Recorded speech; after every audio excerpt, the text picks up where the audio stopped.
Hi there, I'm Scott Brown, a solo developer for the game Journey for the Crown, and this is my 4th devlog. On this devlog, I wanted to go over some of the processes and design flow this week on enemy design. Now, one thing I noticed in my game was I hadn't made enough undead characters, and the game's themed around a necromancer taking over the world, so this really got to be more undead creatures in this game. So far, all I had was a skeleton and some zombies. So I did a little bit of research, was on Pinterest and Google, kind of going over all the different kinds of undead creatures out there, and came up with a nice list. And today, and this week, I was working on a wraith and a ghoul. Now, they're kind of using the same different armature models as humans. So what I did is, instead of like starting from a cube in Blender here, I just actually like went through a human model and deformed it and made it look like a ghoul. That sort of thing really speeds things up, and I'm all about making things go a lot quicker, because you can spend a lot of time doing the same thing over and over, and it gets boring, it gets frustrating, and you learn how to fast track through these steps. So that really did fast track things a lot, and by doing so, I was able to recycle a lot of the animations that the human armature and model had. Among other things that were recycled in this was the UV mapping of this model.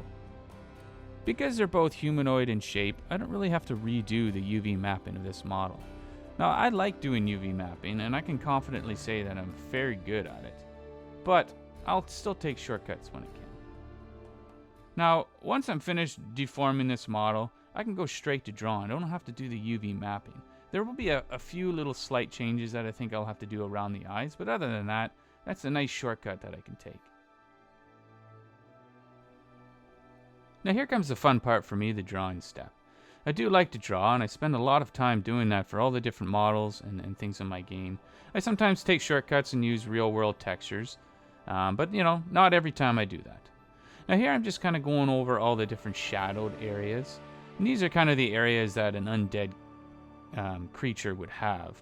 And their skin's kind of like rotting away and very close to the skeletal structure. So I'm trying to enhance that with some shadows here.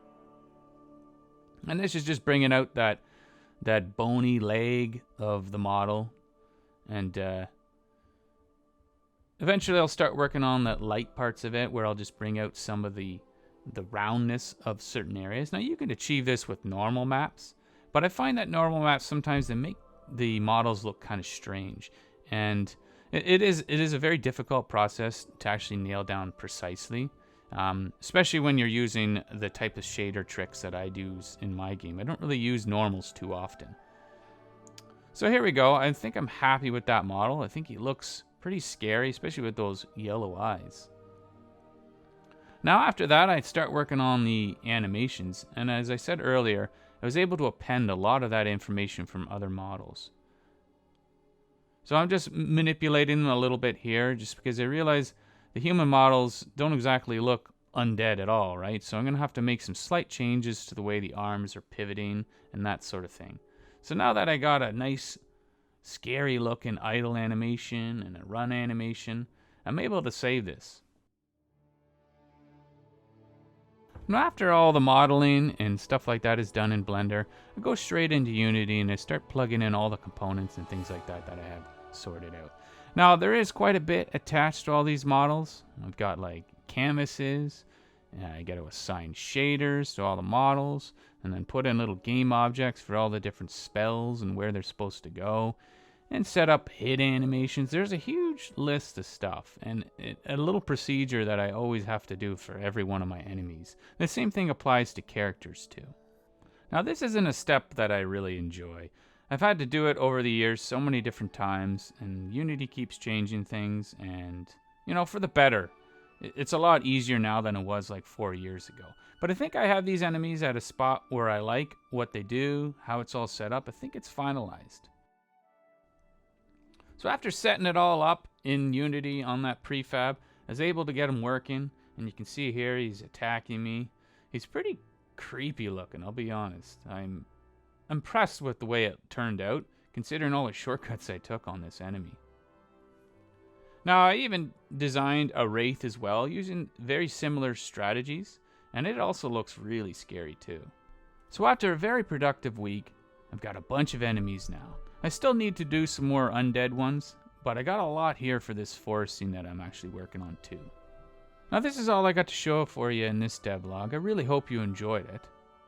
Now before I leave, if you haven't already, make sure you head on over to Steam and wishlist the game. And also, if you feel like watching me live, you can also head over to Twitch, where I do live streams every Saturday. I sometimes pop in during the week, and maybe on a Sunday or a holiday. But you can always catch me on a Saturday. Anyways, until the next time, take care, and I hope to see you soon.